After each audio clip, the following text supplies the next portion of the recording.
and sisters in Christ,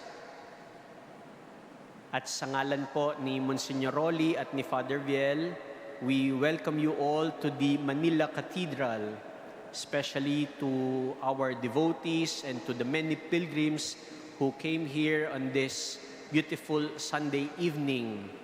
At meron din po yatang ilan sa inyo na mga kasama natin preparing for their board and bar exams. Kaya kasama po yung mga magte-take ng mga board exams at bar exams sa intention natin sa banal na misa ngayon. We offer our prayers for the success of your board and bar exams.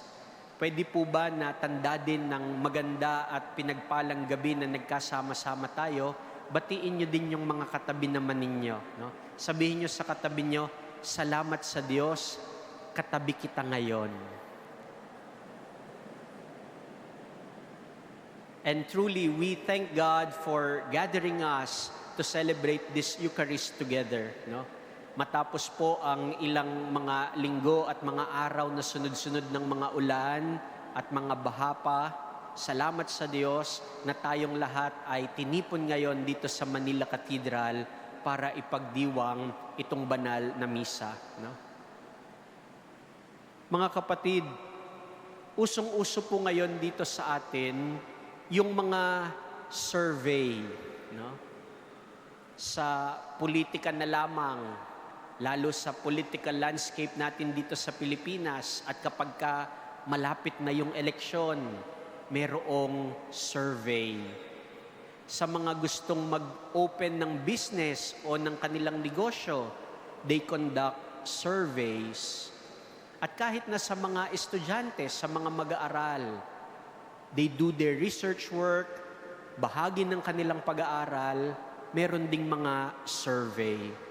Sa iba't ibang larangan sa ating buhay, may mga karanasan tayo na napapasagot tayo sa survey. Bakit ba may mga survey?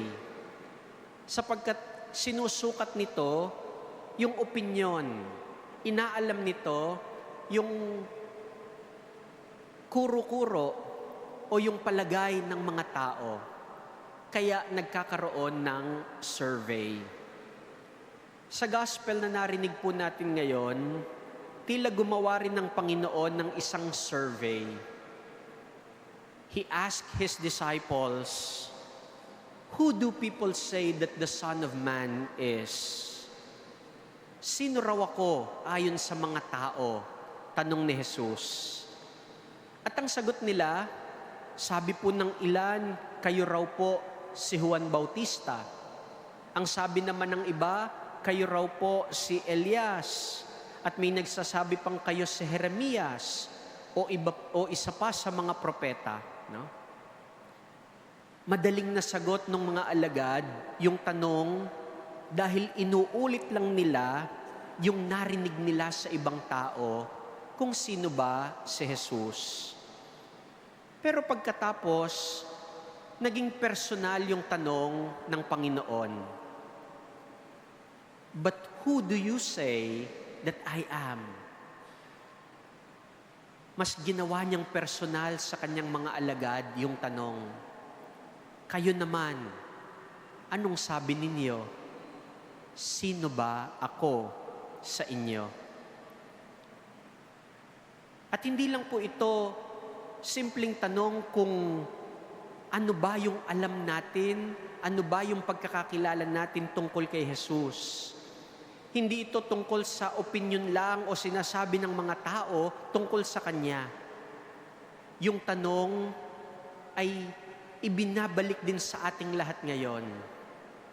Who is Jesus for us? Sino ba talaga si Jesus para sa inyo? Ano ba talaga ang lugar ni Jesus sa buhay mo? Mas personal na ibinabalik sa atin ngayon yung tanong.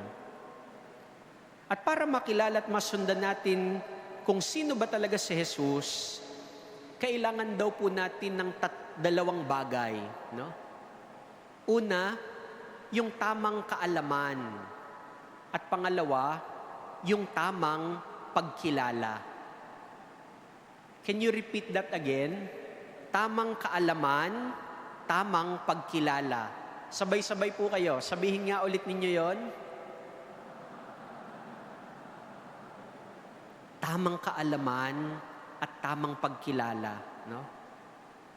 Kung nais na talaga nating makilala si Jesus, unang-una, kailangan yung tamang kaalaman. Knowing about Jesus is not the same as knowing Jesus personally. Kagaya po nung dalawang tanong ng Panginoon, no? He first asked His disciples, "Who do people say that the Son of Man is?" At nagbigay ng mga sagot yung mga alagad base sa kung ano yung sabi ng mga tao tungkol kay Jesus.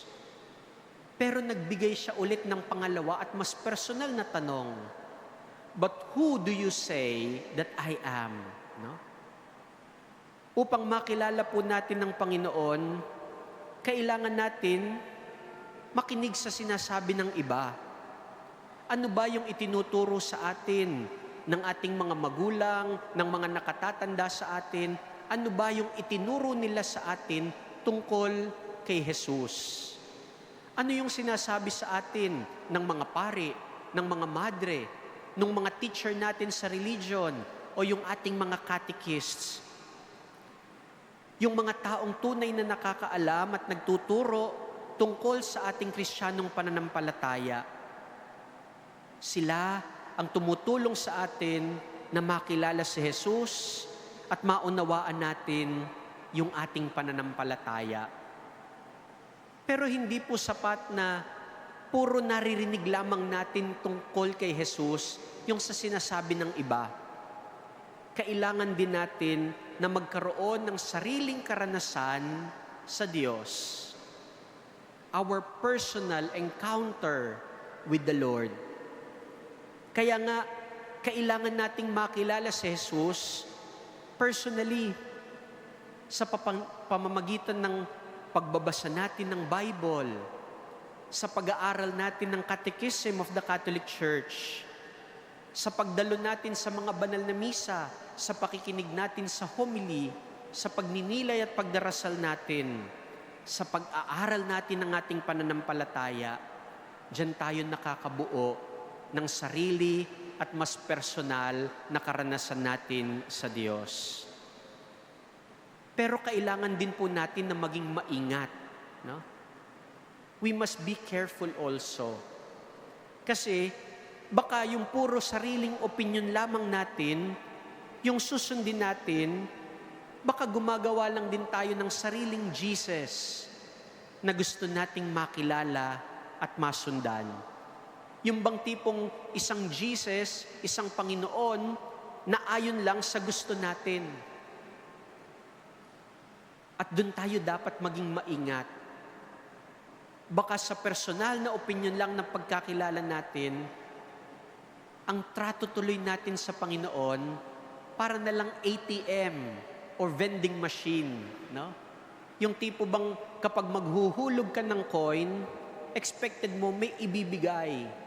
Baka kaya lang natin kinikilala ang Panginoon, kasi meron tayong hinihiling ngayon. Lord, sana pumasa ko sa board exam o sa bar exam. Baka kaya lang natin kinikilala ang Panginoon kasi meron tayong ipinagdadasal. Kagalingan para sa sakit, masolusyonan yung problema, ibigay mo Lord yung hinihiling kong matagal na. Baka pinaaayon lang natin sa sariling gusto natin yung Jesus na gusto nating sundan at makilala. Kaya nga, mahalaga yung tamang pagkakaalam. Kailangan natin ng tamang kaalaman tungkol kay Jesus at tungkol sa ating pananampalataya. Sabi nga po sa atin, faith is a gift. No?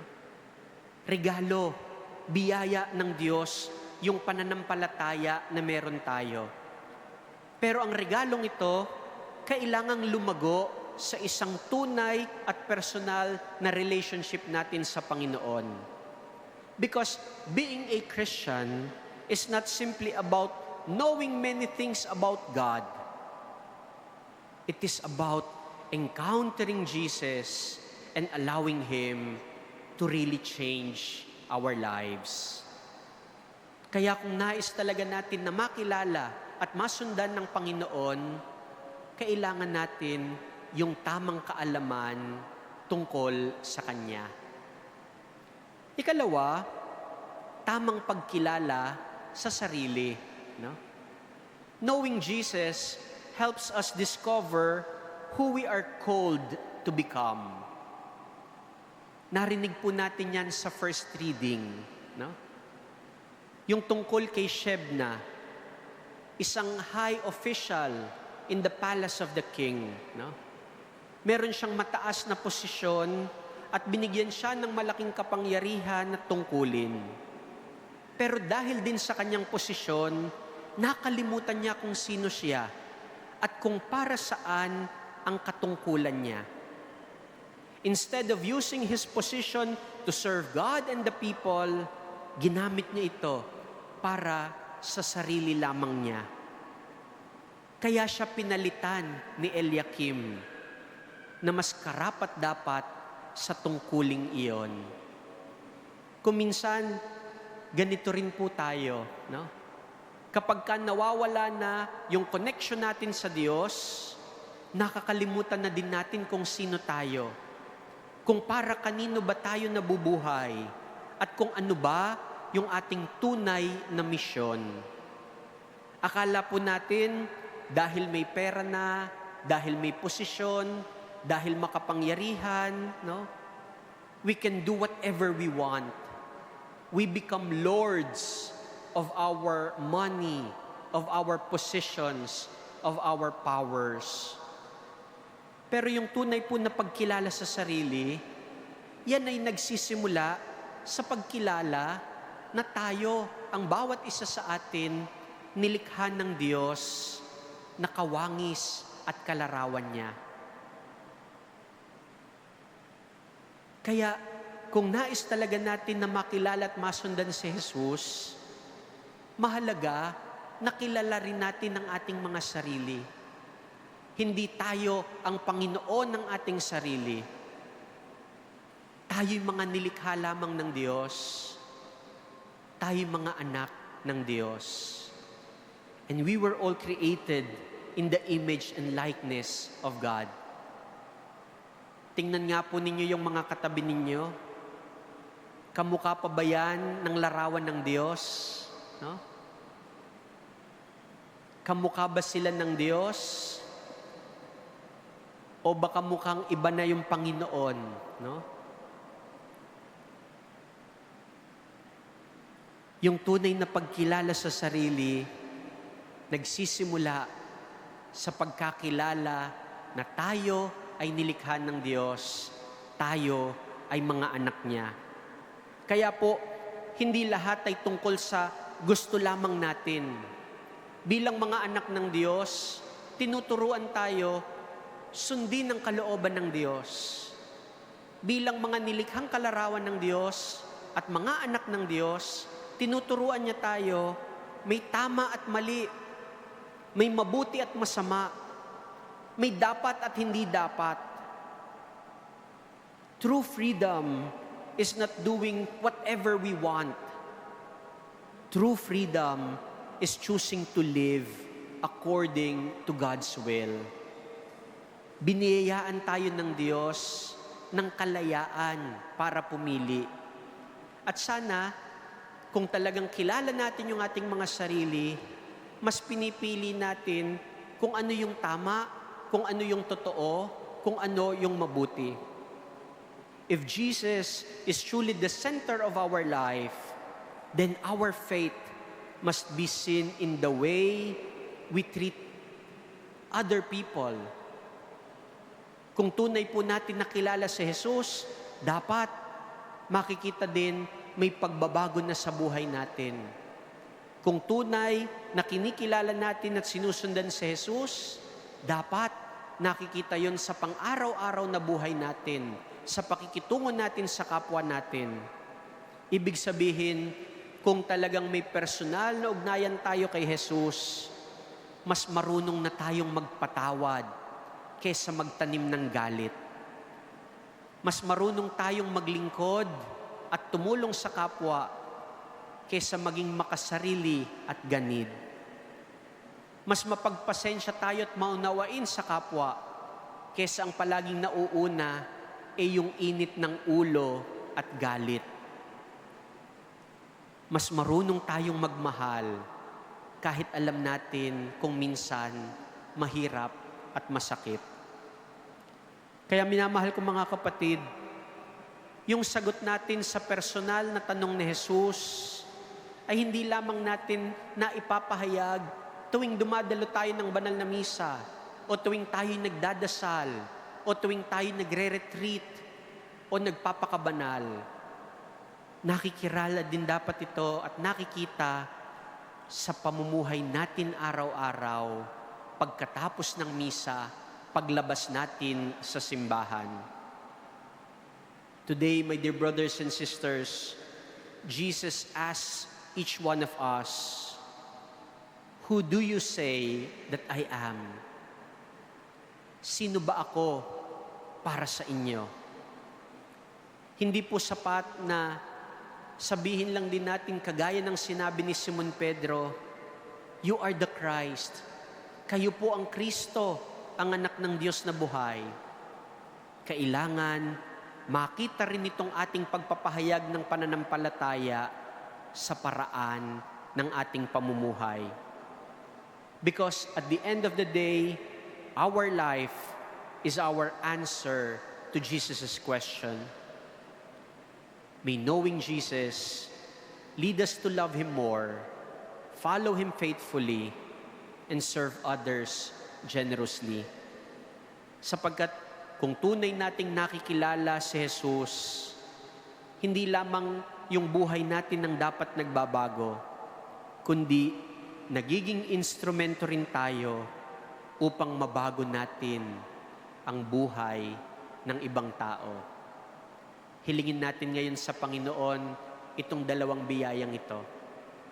Ang tamang kaalaman tungkol kay Jesus at ang tamang pagkilala sa sarili para masundan natin ng ganap si Jesus. Amen.